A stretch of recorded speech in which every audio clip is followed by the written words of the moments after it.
E assim, nas quintas-feiras, os irmãos sempre estarão conosco com essa oportunidade de refletirmos sobre o estudo do ser de Deus, especialmente de 4 dos seus atributos. Nós não vamos ler essa passagem bíblica agora, mas ao longo do nosso estudo, ela será o texto principal. Nós queremos começar convidando os irmãos para uma reflexão sobre o nosso tempo. Nós vivemos numa cultura que procura diminuir a glória de Deus para exaltar as virtudes, as conquistas do ser humano. É uma tentativa frustrada, é claro, mas nós vemos que a visão que o nosso tempo tem de Deus é de um Deus diminuto, de um Deus que pode ser manipulado, de um Deus que pode entrar em barganha com o ser humano, de um Deus minúsculo que foi despido de sua majestade. Mas o Deus da Bíblia, o Deus do nosso Senhor Jesus Cristo, o nosso Deus, é um Deus soberano. E nós precisamos revisar a doutrina bíblica da soberania de Deus, especialmente diante de situações como o sofrimento humano, mas também para fortalecer a nossa certeza de salvação. Porque tanto a nossa salvação como a nossa vida terrena estão diante de um Deus que é soberano. Quando nós começamos a leitura da Bíblia, muitos irmãos têm começado essa leitura bíblica incentivada pela Convenção Batista Mineira, num plano específico de leitura anual da Bíblia. Nós vamos ver que os primeiros capítulos de Gênesis, Deus providenciou que nós tivéssemos ali um esboço de como conhecê-lo, dentro, é claro, do nosso limite, dentro daquilo que nós conseguimos alcançar, dentro da sua revelação, que especialmente foi registrado na Palavra de Deus. Mas quando nós abrimos o primeiro capítulo, nós estamos diante de um Deus transcendente, ou seja, um Deus que vai além da criação. Um Deus que cria a partir de fora do tempo, fora do espaço. Um Deus que cria a partir do nada. Um Deus que cria baseado unicamente na sua palavra. Então é um Deus inatingível, um Deus altíssimo. Um Deus que está infinitamente distante do ser humano. Nós jamais poderíamos conhecê-lo. Mas, quando nós continuamos do segundo capítulo, terceiro, quarto, nós vemos que esse Deus transcendente também é um Deus imanente, ou seja, um Deus que se relaciona com sua criação. Porque enquanto em Gênesis 1 nós vemos o texto dizer que no princípio criou Deus os céus e a terra era sem forma e vazia, esse mesmo Deus não só dá forma à terra, transforma o caos em cosmos, mas ele se relaciona a ponto de estabelecer, por exemplo, o domínio do ser humano sobre a criação. Como um corregente, ele, o rei universal, o ser humano, como aquele que vai auxiliá-lo na administração de todas as coisas, e ele cria do pó da terra, e ele sopra nas narinas, e ele estabelece uma lei, e ele, capítulo 3, vai dizer que passeia com o ser humano na viração do dia. Ele, no capítulo 4, nós vemos que chega a Caim e adverte Caim: olha, o pecado está muito próximo de você, está na sua carne, você pode dominá-lo. Então é um Deus que procura se relacionar com o ser humano.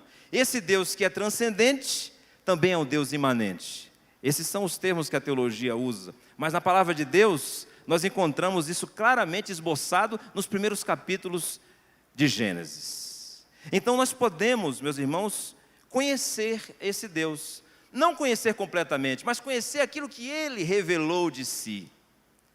Os atributos de Deus, que são qualidades inerentes ao caráter de Deus, ao seu ser, à sua essência, são exatamente manifestações desse ser perfeito de Deus que nós temos acesso através da revelação. Na história, na personalidade humana, mas especialmente nas Escrituras Sagradas. Alguns desses atributos são comunicáveis, ou seja, Deus compartilha conosco. O pastor Igor falou sobre o amor, que é um atributo comunicável, ou seja, Deus amou o mundo de tal maneira que deu o seu Filho. Deus prova o seu amor para conosco pelo fato de ter Cristo morrido por nós. Deus nos amou primeiro, por isso nós amamos.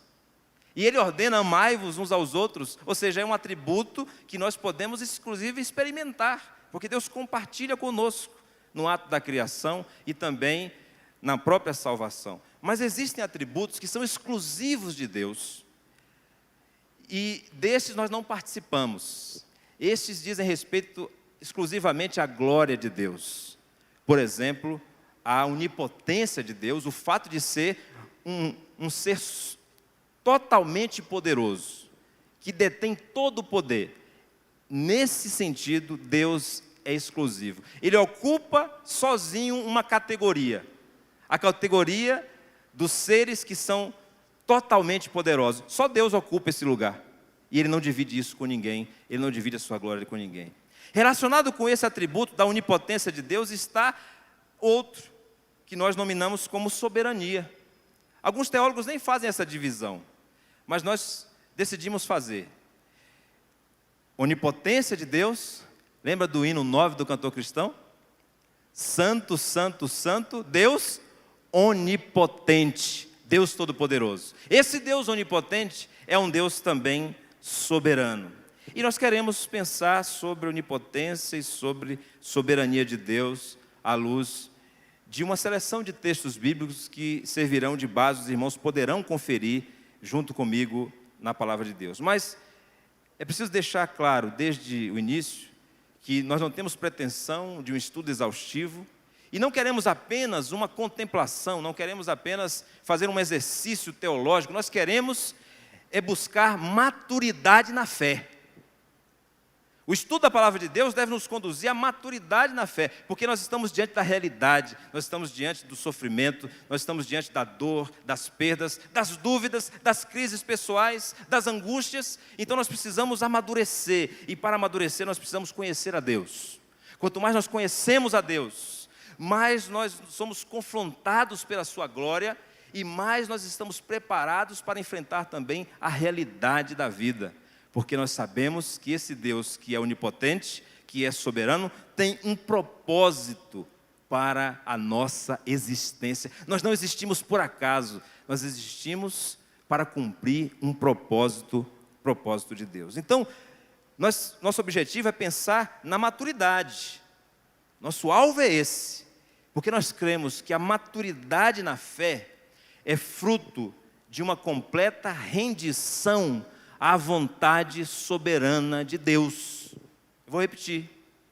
A maturidade na fé é fruto de uma completa rendição à vontade soberana de Deus. Ou seja, por que nós estudamos sobre a soberania de Deus? Porque nós precisamos nos render a ela. E o mundo está alheio a essa vontade, em desobediência, debaixo da ira de Deus, porque não conhece a Deus. E nós temos uma missão como igreja, que é proclamar o conhecimento de Deus, na esperança, como Abacuque, de que o conhecimento de Deus encha a terra, como as águas cobrem o mar. Porque é impossível conhecer a Deus e não se render diante da sua soberania. Por isso, é o nosso objetivo. Nós que cremos, nós que já vivemos o relacionamento com Deus, precisamos nos desenvolver na fé, precisamos amadurecer. Inicialmente, vamos fazer uma separação entre onipotência e soberania, apenas de forma didática. A onipotência é o poder infinito de Deus. O poder de fazer o que Ele quer e de não fazer o que Ele não quer. Ou seja, Deus tem todo o poder. E Ele é capaz de fazer tudo aquilo que é coerente com o seu ser, com a sua natureza que é santa, com a sua natureza que é amor, com a sua natureza que é luz. Então, onipotência tem a ver com poder, poder infinito. E soberania? Soberania, baseado nessa onipotência, tem a ver com a autoridade de Deus no governo sobre a criação e sobre o ser humano. Então, soberania nos lembra autoridade, enquanto onipotência, logicamente, nos lembra poder. Soberania nos lembra que Deus tem uma vontade e que Ele está regendo a vida, Ele está regendo o universo e Ele também governa o nosso coração. O pastor batista John Piper, falando sobre esse tema, expôs, e fui muito abençoado em conhecer esse conteúdo, Isaías 46, 9 a 11. Antes de citar John Piper, eu quero ler com os irmãos, então, esse primeiro texto. Como eu disse, o texto principal da nossa reflexão. Isaías 46, versículos 9 a 11, podemos ler do 8 até o 11. Diz assim: lembrai-vos disso e tende ânimo, tomai-o a sério, ó prevaricadores.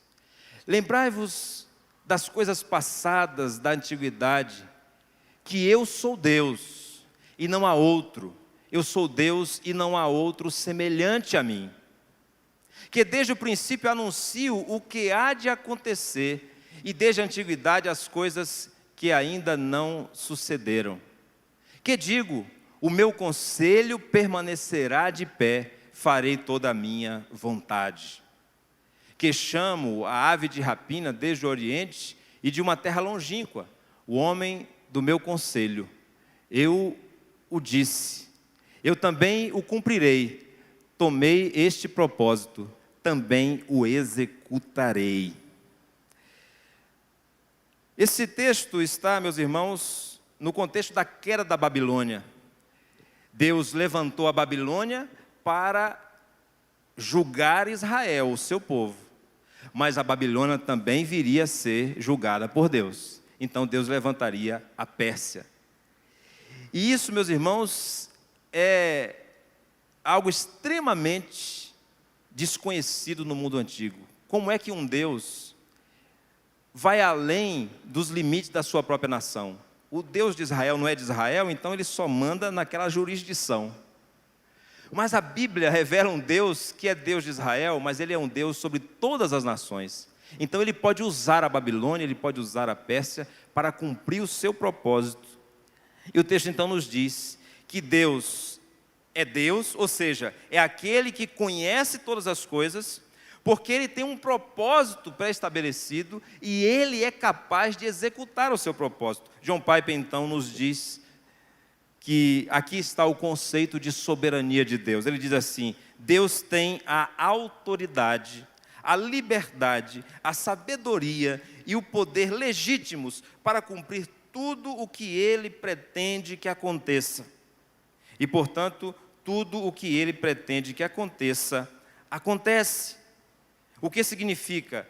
Deus planeja e governa todas as coisas. Soberania de Deus tem a ver com o seu plano e com a execução deste plano, com o seu governo sobre todas as coisas. Quando nós pensamos na relação entre o poder de Deus e a sua autoridade, nós lembramos que Deus se revelou, e agora vamos passar rapidamente por alguns textos. Deus se revelou a Abraão como um Deus todo-poderoso. Você lembra da palavra El Shaddai, do nome bíblico para Deus, El Shaddai? Gênesis 17, 1. Eu sou o Deus El Shaddai, ou seja, o Deus todo-poderoso, anda em minha presença e ser perfeito. E o contexto do capítulo 17 de Gênesis vai mostrar que Deus se revelou a Abraão como Deus todo-poderoso, porque o que ele iria fazer, ninguém poderia fazer. Era simplesmente suscitar uma descendência incontável de um idoso, cuja mulher era estéril. Então Deus se revela como um Deus que pode todas as coisas, diante do qual não há limite. Esse mesmo termo, El Shaddai, é repetido em Êxodo 6, capítulo 3, quando Deus se revela a Moisés agora, e diz: olha, eu sou o Deus El Shaddai, mas eu não havia me revelado ainda como Yahvé, como um Deus da aliança, como um Deus libertador, um Deus que ouviu o clamor do seu povo e entrou na história para libertá-lo. É Ele quem governa a história, que governa o universo. Então agora Ele se revela como um Deus da aliança com o seu povo. Jó depois também vai usar esse termo, capítulo 37, versículo 23. Então, todo-poderoso significa onipotente, aquele que tem poder sobrenatural, poder que vai além da natureza. O Senhor Jesus, na oração chamada de Pai Nosso, ensinou que nós deveríamos nos posicionar diante de Deus como um Deus que é soberano. Você lembra essa oração? Mateus capítulo 6, versículo 9 em diante. Pai nosso que estás no céu, santificado seja o teu nome. Venha a nós o teu reino, versículo 10. Venha o teu reino, ou seja, esse Deus que é todo poderoso tem um governo sobre o universo e um governo sobre o coração do ser humano. Vejam Salmos capítulo 33, versículos 10 e 11, a repetição do texto que nós lemos, alguns versículos 10 e 11 do capítulo 33 de Salmos que nós lemos, diz: o Senhor frustra os desígnios das nações e anula os intentos dos povos. O conselho, o propósito, o plano do Senhor dura para sempre. Os desígnios do seu coração por todas as gerações. Ou seja, Deus tem um plano para o governo de todas as nações, para o governo do coração humano. Relacionado com esse conceito de soberania está a palavra vontade. Nós usamos muito a expressão na igreja, a vontade de Deus. E é interessante que essa palavra, usada comumente, telema, significa desejo mesmo. Mas, na palavra de Deus, ela está relacionada não só com um desejo, um querer fazer, mas um propósito em fazer. Romanos capítulo 12, versículo 2, é um texto que nós conhecemos. Lembra de Romanos 12, 1 e 2? O versículo 2 diz que nós não devemos nos conformar a este mundo, mas devemos buscar uma transformação pela renovação da nossa mente, com o objetivo de experimentar telema, a vontade de Deus, que é mais do que um desejo, é um propósito. E aqui, meus irmãos, nós devemos meditar nisso, devemos contemplar aqui a glória de Deus. O propósito de Deus é sempre, sempre e sempre bom, agradável e perfeito. A palavra perfeito aqui significa adequado, ajustado, na medida certa. Só que não na nossa perspectiva, mas na perspectiva de Deus, porque é a vontade de Deus, é o propósito de Deus. Então nós já podemos antecipar que, como Deus é todo poderoso e Ele governa, ou seja, Ele é soberano, Ele tem uma vontade que é perfeita, ou seja, tudo que Deus faz e tudo que você experimenta é aquilo que Deus está fazendo, direta ou indiretamente, é perfeito, porque o que Deus faz é perfeito, é adequado, só que na perspectiva de Deus. E nós dissemos no início, como há uma distância infinita, nós nunca vamos compreender totalmente essa vontade de Deus. Eu ouço, e já repeti também algumas vezes, a seguinte comparação. Hoje eu não compreendo essa situação, mas quando eu chegar no céu, eu vou perguntar e Deus vai me responder. Eu já fiz esse exercício algumas vezes, né? Então você tem uma dúvida, ou aconteceu alguma situação, você não tem a explicação, aí você se aquieta, e diz assim, hoje eu não entendo, mas quando eu chegar no céu, eu vou chegar lá com um livrinho, com uma lista, né?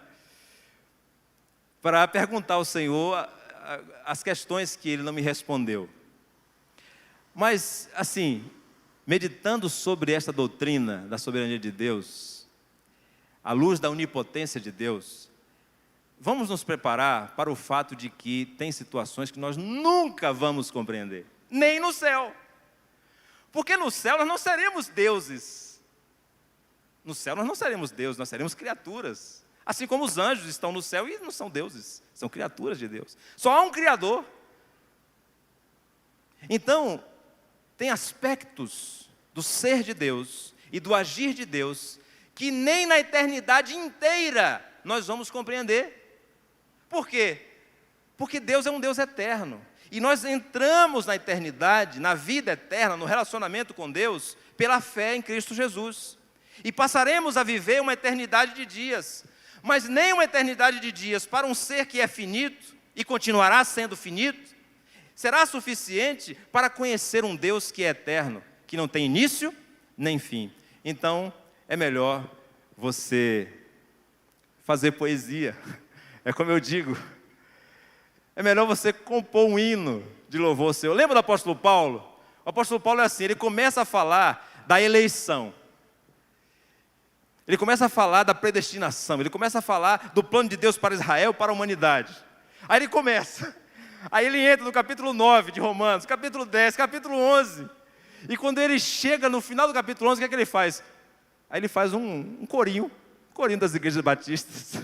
Depois a gente transformou em corinho. Ó, profundidade da riqueza e da sabedoria, do conhecimento de Deus. Quão insondáveis são os teus desígnios.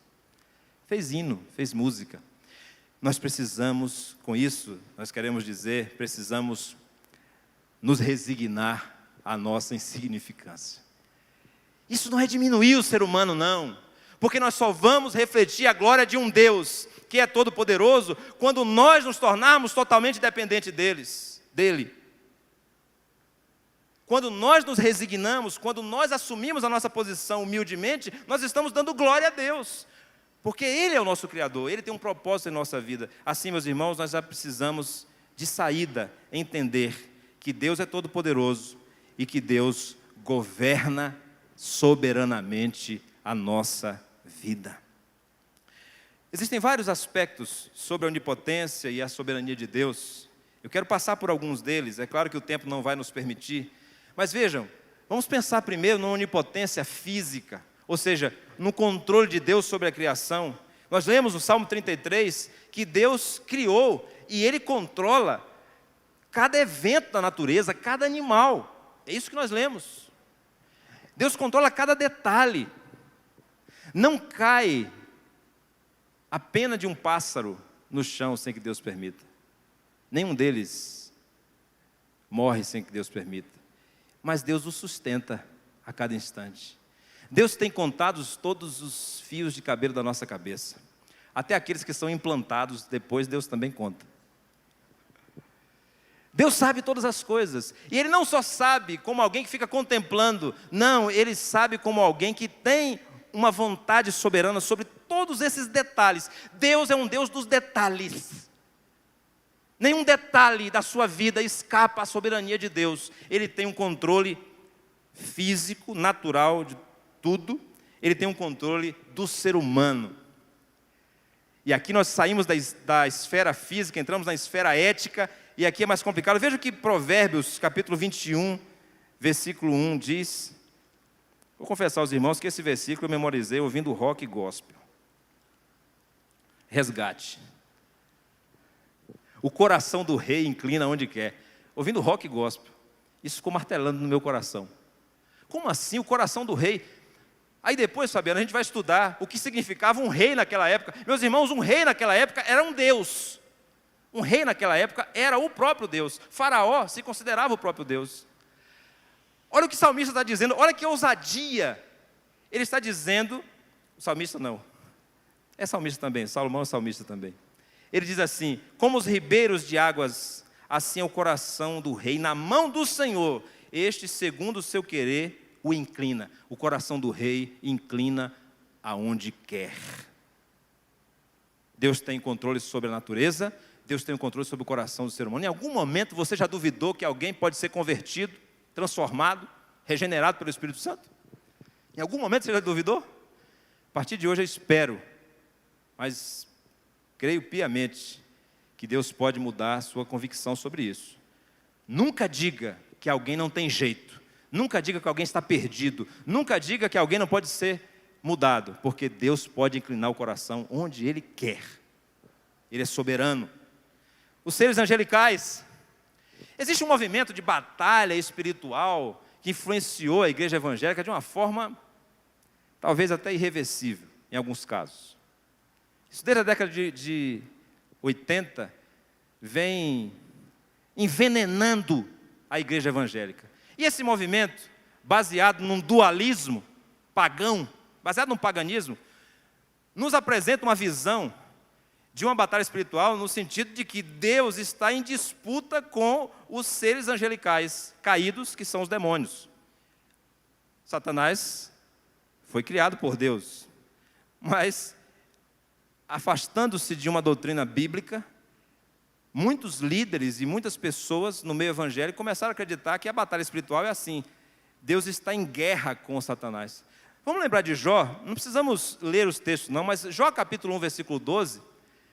Satanás se apresenta diante de Deus E Deus permite que ele pudesse atentar contra o patrimônio e a família de Jó. Mas sobre a vida dele não. Nele não toque. Somente contra ele não estendas a mão. Aí no capítulo 2, versículo 6, de novo, quando o enredo se repete, Deus disse: ele está em teu poder, mas poupa-lhe a vida. Isso quer dizer o quê, meus irmãos? Que um Deus onipotente não está em disputa. Um Deus onipotente que é soberano, que tem uma vontade perfeita, ele pode permitir que Satanás haja aqui ou ali em determinada situação, até certo limite. Até certo limite. Olha, uma coisa que há muito tempo me incomoda, mas eu já acreditei assim, é que às vezes nós somos ensinados de que não podemos falar determinadas coisas, porque se a gente falar, Satanás ouve, aí vai criar uma estratégia, vai maquinar contra nós, então a gente não pode falar. A gente tem que orar em espírito, porque Satanás não pode ouvir. Mas quem disse que Satanás pode ouvir tudo? Pode estar em todo lugar? Como assim? Só Deus é onipotente, então só Ele é onipresente, só Ele é onisciente. Satanás não pode ouvir a oração de todas as pessoas ao mesmo tempo. Deus pode. Não me pergunte para explicar como, mas a palavra de Deus diz que Deus ouve a sua oração. Mas ouve também quem está orando agora no Japão, na China, na Europa, nos Estados Unidos. Ouve, ele ouve, porque ele é eterno, ele está fora do tempo e do espaço. Mas Satanás não. Então, a gente não pode ter esse tipo de temor. Nós não podemos afrontá-lo. Devemos fugir da aparência do mal. Devemos resistir ao diabo, mas não ter medo dele. O Senhor Jesus disse: nós devemos temer, não quem pode atentar contra o nosso corpo, mas quem pode levar para o inferno tanto a alma quanto o corpo. É isso que o Senhor Jesus nos diz. O Senhor então tem uma onipotência física, Ele tem uma onipotência moral. O Senhor é perfeito. Então não é só o poder de fazer o que Ele quer, é o poder de não pecar, de não mentir, de não contradizer a sua natureza. O poder de não deixar de amar, o poder de não deixar de ser justo em qualquer situação, é o poder da perfeição. Só um ser todo-poderoso pode ser um ser perfeito. Mateus capítulo 5, versículo 48, o Senhor Jesus diz: sede vós perfeitos, como perfeito é vosso Pai que está no céu. Onipotência moral, Deus pode ser um Deus perfeito. Ele pode ser reto, Ele pode ser justo, Ele pode ser amoroso, o tempo inteiro Ele tem capacidade para isso. E Ele governa o mundo com esse desígnio que é perfeito. Nós já falamos sobre o governo de Deus, quando lemos Salmo 33. Outras passagens poderiam nos auxiliar. Jeremias, por exemplo, 27, de 5 a 7, fala que Deus controla as nações, Ele tem um plano para a vida das nações. Mas Apocalipse 19, versículo 6, diz: o Senhor onipotente reina. Lembra daquela música, Aleluia? Aleluia. O Senhor Deus onipotente reina. Então ouvi uma voz como de numerosa multidão, como de muitas águas, e como de fortes trovões, dizendo: Aleluia, Deus seja louvado, porque reina o Senhor, Ele é soberano, nosso Deus, o Todo-Poderoso. Uma onipotência moral e um governo moral. Ah, meus irmãos, mas quando nós falamos de vontade de Deus, voltando agora para a vontade de Deus, nós precisamos lembrar, e isso é muito importante na nossa vida, no dia a dia, que Deus tem uma vontade perfeita, mas essa vontade, em parte, é secreta. Em parte, nós não conhecemos. Não conhecemos totalmente o propósito de Deus. Existe uma vontade que é revelada, essa vontade revelada está na palavra de Deus, nós devemos obedecer. Mas existe uma vontade que é secreta, que não foi revelada, que está escondida. Vamos ler Deuteronômio 29, 29, que não é um versículo que deve ser usado em qualquer situação, muito menos para se esquivar de estudar a palavra de Deus, para silenciar qualquer debate, mas é um texto que serve didaticamente para que a gente separe entre aspectos da vontade de Deus que nós conhecemos, porque estão revelados na sua palavra, e aspectos que nos são ocultos. As coisas encobertas pertencem ao Senhor, nosso Deus, porém as reveladas nos pertencem a nós e aos nossos filhos, para sempre, para que cumpramos todas as palavras desta lei. E aqui ainda, por último, nesse ponto, mais uma distinção. Vejam, existem palavras que foram decretadas por Deus. Existem decretos de Deus que Ele vai cumprir. E Ele vai usar pessoas para fazer isso. Ele vai usar situações para fazer isso. Mas existem aspectos da vontade de Deus que são preceitos, que podem ser desobedecidos, por exemplo. Vejam o que diz Deuteronômio mesmo, no capítulo 8, versículo 20. Deuteronômio 8, 20. Prevenindo o povo contra a desobediência, veja o que Moisés diz: como as nações que o Senhor destruiu de diante de vós, assim perecereis, porquanto não quisestes obedecer à voz do Senhor vosso Deus. Aqui é muito importante pensar que Deus tem um propósito, esse propósito é perfeito, e Ele irá cumprir aquilo que estabeleceu, mas existem aspectos da vontade de Deus que, em aliança com a humanidade, com o seu povo, Ele exige obediência. Mas quando há desobediência, vem em consequência a maldição, o sofrimento, a dor. Então, quando nós pensarmos em sofrimento humano, por exemplo, nós deveríamos considerar que nenhum mal que se acomete sobre o ser humano tem origem em Deus, porque Deus é perfeito. Mas a maioria das situações que nos causam dor, que nos causam sofrimento, são consequências da desobediência à vontade perfeita de Deus. Por isso, isso deve nos levar a ter humildade diante do Senhor. Existe um propósito eterno, e esse Deus irá cumprir, porque Ele já decretou. Por exemplo, o propósito de entregar Jesus para morrer e ressuscitar. Ele estabeleceu antes da fundação do mundo. E Ele cumpriu, mesmo que para isso precisasse usar pessoas ímpias. Vejam, Atos capítulo 2, versículo 23. Atos 2, 23. Sendo este entregue, Jesus, entregue pelo determinado desígnio e presciência de Deus, vós, diz Pedro, às autoridades judaicas, o matastes, crucificando por mãos de iníquos. O decreto de Deus para a salvação da humanidade através de Jesus se cumpriu. E Deus, como é soberano, Ele usou até mesmo pessoas ímpias. Como usou o faraó, endurecendo o seu coração para preparar o seu povo antes da saída do Egito. Vejam, meus irmãos, nós temos aqui um atributo de Deus que nos leva à humildade, que nos leva à adoração a Ele. Deus é todo-poderoso, é onipotente, Ele está governando a vida, governando o seu povo. Ele tem uma vontade que é perfeita, muito embora não conheçamos totalmente, tem aspectos que nós nunca vamos conhecer, mas a sua vontade sempre será cumprida. Por isso nós devemos obedecer. Qual deve ser a nossa postura em busca da maturidade na fé? Como devemos proceder diante da revelação desse atributo de Deus que é a soberania? Em primeiro lugar, meus irmãos, nós devemos entender que o nosso Deus é um Deus de milagres. Para amadurecer na fé, nunca se negue, nunca rejeite, nunca se esquive da possibilidade de se entregar nas mãos de um Deus que pode todas as coisas. É uma aventura, é viver o desconhecido, é viver nas mãos de um Deus que você não conhece totalmente, mas que você pode confiar porque Ele é bom. E esse Deus é capaz de fazer o impossível.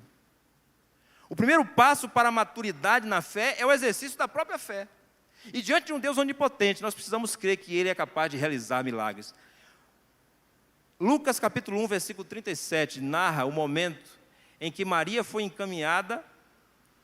Nós cremos que Deus a conduziu para a casa de Isabel, sua prima, para que a sua fé fosse fortalecida. Ela, uma adolescente, que recebeu uma missão especial da parte de Deus.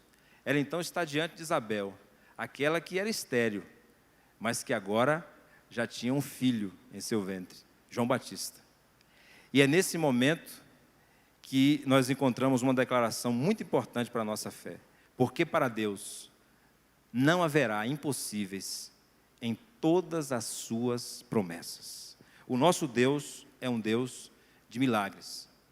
Sim, meus irmãos, nós estamos vivendo numa sociedade tecnológica, numa sociedade onde nós temos recursos que nossos avós não tiveram, que são inovações na história da humanidade. E nós estamos sendo, de alguma forma, influenciados por esse estilo de vida tecnológico. Então, a primeira coisa que a gente pensa é exatamente qual é a solução que a ciência apresenta, que a tecnologia apresenta, antes de pensar que Deus tem o controle sobre todas as coisas. Não é só você, não. Mas, diante de um diagnóstico, você vai querer fazer um outro exame, você vai acompanhar a orientação que o médico dá. E nesse caminho, você pode se perder. Eu já me deparei com situações em que o próprio médico é capaz de dizer para aquela pessoa, olha, crê em Deus. O próprio médico diz. Reconhece. Eu lembro que, quando a minha avó, já compartilhei com a igreja, com 90 anos, passou entubada um período de mais ou menos 20 dias, ela estava encerrando um ciclo de intubação e no final daquele ciclo era necessário que a família decidisse se ela iria fazer uma traqueostomia. Então, no momento de decisão, eu lembro de participar de algumas conversas sobre isso. Alguns, naquele momento, diziam, não, mas é muito sofrimento, não vale a pena, já é uma pessoa que viveu 90 anos, então não vamos submeter ela a esse sofrimento, ficar isolada, sem comunicação. Mas a minha palavra naquele momento foi, quem disse que não há chance? Quem disse que não pode reverter? A gente não pode assumir o lugar de Deus. Meus irmãos, a gente comenta muito sobre aborto, que é um assassinato, né? A gente comenta muito sobre a morte de inocentes, de crianças, mas a gente precisa também debater sobre a eutanásia, porque tem crescido muito esse movimento no meio científico. E muitas famílias têm aderido a isso. Não, porque já viveu muito, então vamos evitar o sofrimento, só um tratamento paliativo. Deus tem um controle da vida, do início ao fim, do nascimento até a morte. Acabou que naquela situação, a família não autorizou que fosse retirado o tratamento. Minha avó continuou recebendo tratamento. Para resumir, ela viveu mais 2 anos depois. Sofreu? Sofreu. Mas pôde conviver com seus netos, com seus filhos, e pôde morrer na sua casa. Era o desejo dela. Então, nós precisamos crer que Deus é quem tem o controle da vida e Ele pode intervir a qualquer momento. E aqui, meus irmãos, quando eu digo que nosso Deus é um Deus de milagres, eu estou dizendo, não deixe de orar. Em nenhuma situação, deixe de orar. Creia que Deus pode fazer o impossível. Me abençoa muito a B. Langston quando diz que isso tem a ver com oração. E quando fala de milagres, ele diz assim, Deus não se limita a um único método.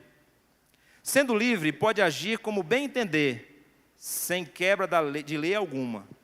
Temos aqui a base universal da oração. Se Deus pode operar uma maravilha, que é um ato alheio às leis naturais, pode também responder às orações dos homens.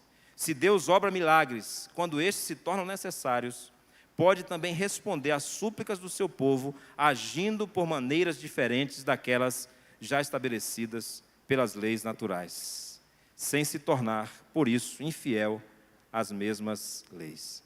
Nunca duvide do poder de Deus. Nunca desista de orar. Eu estava comentando no culto de oração na terça-feira sobre o pastor Celso Godoy. Já esteve aqui na igreja e em muitos lugares ele tem dado testemunho de alguém que foi dependente de várias drogas durante muito tempo, desde a sua adolescência. E já na fase adulta da sua vida, ele se encontrava no Carandiru e havia se entregado depois de convertido para continuar cumprindo pena no Carandiru. E quando ele voltou para aquele presídio, ele disse ao médico responsável por aquele pavilhão que não queria mais o tratamento, que era um tratamento para redução de danos, para evitar uma crise de abstinência, uma convulsão. Então se administrava drogas substitutas para que a pessoa mantivesse um quadro que fosse controlado. E ele disse: eu não preciso. Isso causou espanto para aquele médico. E ele narra que não permitiu e nunca precisou. O que aconteceu com ele? Precisa acontecer com todos nós? Não. Eu só estou contando o exemplo para dizer que Deus está acima das leis da natureza. Ele criou as leis da natureza e Ele pode, de acordo com o seu propósito, suspender essa lei, sem deixar de ser fiel a si mesmo, ao seu amor, à sua santidade. Então, meditar sobre a soberania de Deus é meditar sobre um Deus que é um Deus que realiza milagres. Nós não podemos perder de vista isso. Mas é um Deus que não só realiza milagres, mas está agindo o tempo todo em nossa vida, mesmo quando o milagre não acontece, mesmo quando a nossa expectativa é frustrada. Isso acontece na vida de muitos de nós. Romanos 8, 28, os irmãos lembram desse texto como um texto que fala da providência de Deus, ou seja, do agir de Deus em cada circunstância da vida. Sabemos que todas as coisas cooperam para o bem daqueles que amam a Deus, daqueles que são chamados segundo o seu propósito. E eu quero destacar aqui a expressão todas as coisas, porque todas as coisas para o apóstolo Paulo, no capítulo 8 de Romanos, são todos os sofrimentos.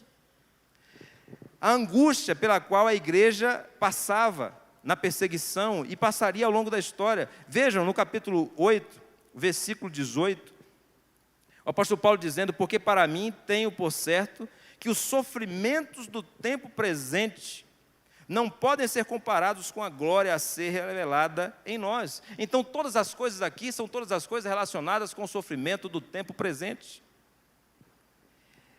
E o que o Espírito Santo levou o apóstolo Paulo a dizer é: Deus age em todas essas coisas, para o bem, para a preservação, para o amadurecimento daqueles que o amam. E é curioso, meus irmãos, que aqui um comentarista anotou que é a única vez na epístola aos Romanos que há uma referência do amor do ser humano para Deus.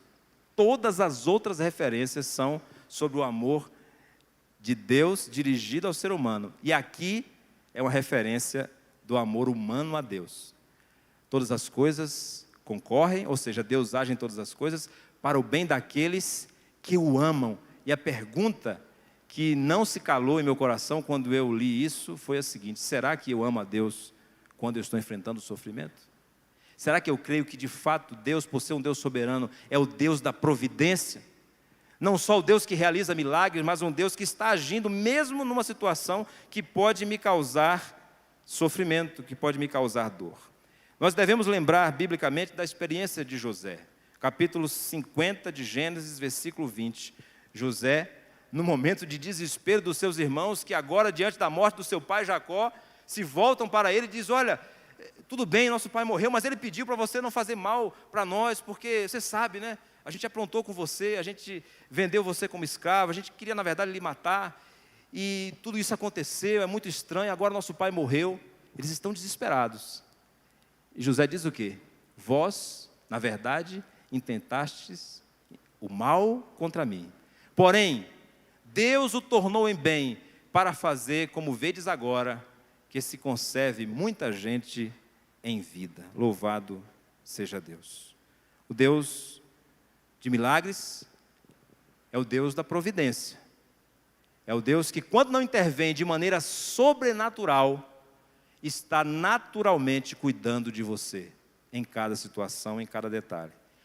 E esse Deus é o Deus, meus irmãos, da nossa salvação. É por isso que é importante meditarmos sobre a salvação que há no nosso Deus, porque o nosso Deus é o Deus da salvação. Em Jonas capítulo 2, versículo 9, nós encontramos uma declaração muito importante: a salvação pertence ao Senhor. Em Filipenses capítulo 1, versículo 6, o apóstolo Paulo diz que aquele que começou a boa obra em nós há de completá-la. O Deus que lhe salvou em Cristo Jesus, Ele vai continuar sustentando a sua vida. Que você possa, diante do sofrimento, diante das angústias da vida, nós estamos sujeitos a elas, meditar sobre essas verdades, meditar sobre a revelação de um Deus que é soberano, de um Deus que realiza milagres, mas que mesmo quando o milagre não acontece, como quebra da ordem natural, está agindo em todas as situações. Vamos cantar a esse Deus neste momento? Vamos declarar que Ele é Senhor. Diga ao Senhor que Ele é seu Senhor, e que você se submete, que você se rende. Esse é o caminho da maturidade. Somente assim você vai amadurecer na fé, não diminuindo Deus, mas exaltando Deus em toda a sua majestade.